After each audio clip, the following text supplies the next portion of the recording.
Iya, pura-pura tutup mata, siapa tahu matanya dibuka ada, ternyata tetap zon. Ya lama nih. Ibu bapak yang saya muliakan, nawaitu saya berniat an ahduro untuk hadir al maulidah di peringatan maulid mislama nawabi aslafuna solihun, sebagaimana niat orang-orang saleh salaf terdahulu. Artinya apa? Berarti peringatan maulid ini kita rayakan karena salafus soleh dulu juga ikut merayakan. Makanya saya bilang orang hidup di dunia itu kuncinya cuma 3: niteni, neroke, nambahi. Maka kalau ada orang baik, tolong dititeni. Ada orang sukses, tolong dititeni. Kenapa dia bisa sukses? Saya juga harus bisa. Dititeni ilmu nih. Maka saya bilang, orang sukses itu memahami proses, orang gagal banyak protes. Makanya kalau ada orang sukses umpamanya kayak Pak Bupati, yang dilihat jangan sekarang menjadi bupati. Kenapa kok bisa jadi bupati? Itu mesti prosesnya panjang. Itulah alasan kenapa keringat itu asin, karena dalam perjalanan nggak ada yang manis. Betul Bu? Contoh mamane, bagaimana kemudian Nabi Adam itu berhasil diterima tobatnya setelah 300 tahun. Berarti apa? Proses panjang yang dilakukan Nabi Musa, Nabi Adam. Apa ya? Oh, kopinya tak.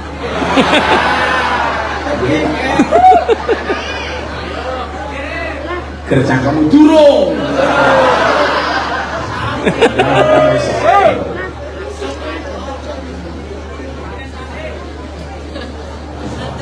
Sing gowo babi tekan temen ya. Biasa ibu-ibu perhatikan, perjaka saja ketemu saya grogi apalagi janda.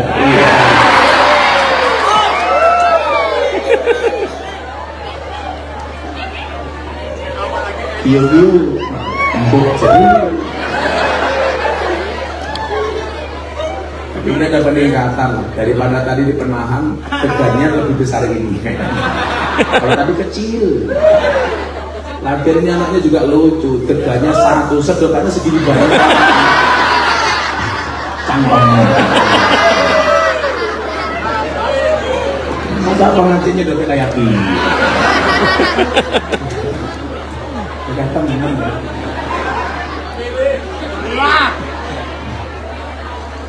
Ini bukan masalah meriah, saya khawatir panitia nyangkanya kiai ini canggung. Nah ibu bapak rahimakumullah, lihatlah proses. Orang sukses itu memahami proses, orang gagal banyak protes. Seseorang bisa sukses karena melewati proses yang sangat panjang. Makanya kita titeni. Contoh mamanya karena hari ini kita hadir di acara maulid, ya titeni keberhasilan Kanjeng. Nah, Pak Bupati belajar jadi pemimpin yang baik dari Kanjeng. Nah, Anda jadi pengembala kambing, ya jadi pengembala kambing sebagaimana Kanjeng Nabi. Kenapa? Karena contoh yang paling komplit adalah Kanjeng Nabi. Masih anak-anak sudah melihara kambing, besar dikit sudah mulai menjadi pedagang, dewasa, mohon maaf, remaja sudah menjadi pengusaha, di usia 25 tahun sudah kaya raya, 32 tahun mendapatkan gelar Al-Amin, 40 tahun menjadi nabi, dan seterusnya. Ini berarti harus kita titeni. Nah, kenapa kita niteni? Karena belajar dari mislamana wa aslafuna solihun. Sebagaimana kita memperingati maulid Nabi, sebagaimana yang dilakukan oleh ulama-ulama terdahulu. Berarti awal itu setelah salah niat. Ben podo karo mbah bae biyen. Pak bae akan jadi bocah-bocah ini. Apa bedanya wong sakniki karo wong biyen? Bedanya satu. Orang dulu itu punya prinsip mangan ramangan sing penting kumpul. Kalau orang sekarang dibalik, kumpul nggak kumpul sing penting mana? Betul? Kalau orang dulu lebih mengutamakan ngumpulnya, kalau orang sekarang lebih mengutamakan badokannya. Kalau orang dulu itu lebih mengutamakan ngumpulnya, berarti apa? Kekerabatannya. Tapi karena mengutamakan kekerabatan, tidak pernah kurang makanan. Kalau orang sekarang lebih mengutamakan makanan, justru kadang-kadang banyak orang kelaparan. Bedanya wong biyen karo wong saiki siji, Pak. Kalau orang dulu banyak orang sakit karena kurang makan, orang sekarang banyak yang sakit karena kebanyakan makan. Padahal Nabi Muhammad itu mangannya sedikit, tidurnya sedikit. Beda dengan orang kewarasan, dikit-dikit tidur, dikit-dikit makan. Makannya lemu-lemu. Wetenge gede. Padahal wong lanang lah wetenge gede biasanya manuke.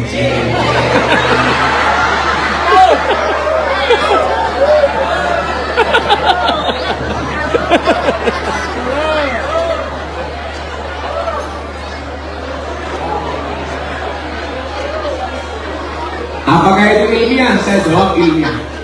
Pak Matan dulu. Gajah di kebun binatang Gembiranuko itu, Pak, itu bahkan yang ngopeni saja tidak pernah lihat kapan gajah itu kawin.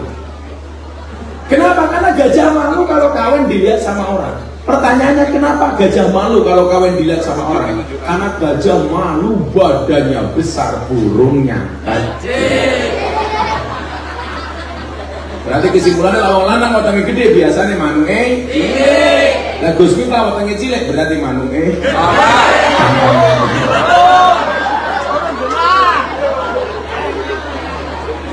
Urung genah.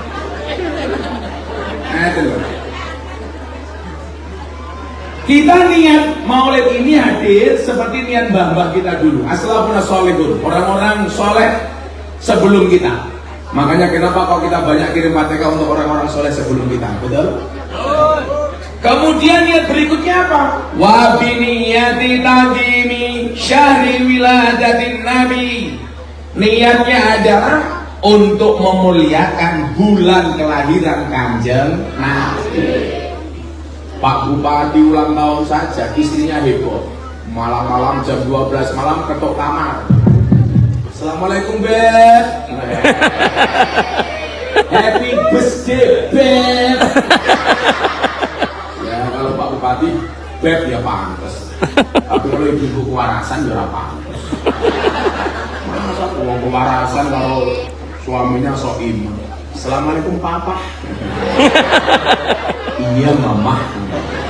Ya pantes, Mama kok kakinya belang-belang. Mama tuh kayak meledak-meledak. Mama kemana? Tandur Papa.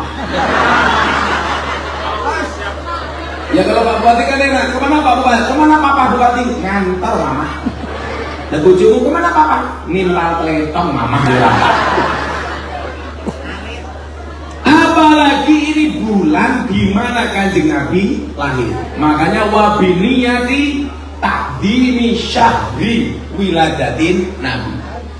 Kalau merujuk dari kalimat ini Bapak Ibu, kita itu harus bergembira tidak hanya tanggal 12 Rabiul Awal, tapi sepanjang bulan Maulid. Bu, bagaimana cara takdimi syahri wiladatin Nabi? Saya sering bilang, di Pasuruan itu ada kiai besar namanya Kiai Mas Subada. Itu punya ibu. Ibunya bilang apa? Kalau ada pengajian peringatan Maulid, hendaklah dibaguskan. Cari makanan terbaik, cari minuman terbaik. Kenapa? Karena yang diperingati hari lahirnya manusia terbaik di muka bumi. Orang-orang jenius di dunia itu rata-rata apa? IQ-nya itu hanya di atas 200 tapi di bawah 300. Kayak Albert Einstein. Einstein itu IQ-nya hanya sekitar 270. Tapi Anda tahu, Nabi Muhammad IQ-nya berapa? 7.000. Kalau kita IQ-nya paling boh. Pokoknya rupa-rupa kayak awal gini. Nabi Muhammad tuh IQ-nya Pak 7.000.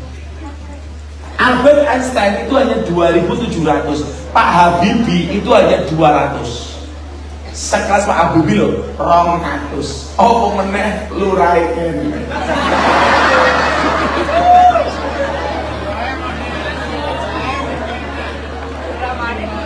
Kena maning. Nabi Muhammad itu IQ-nya 7.000.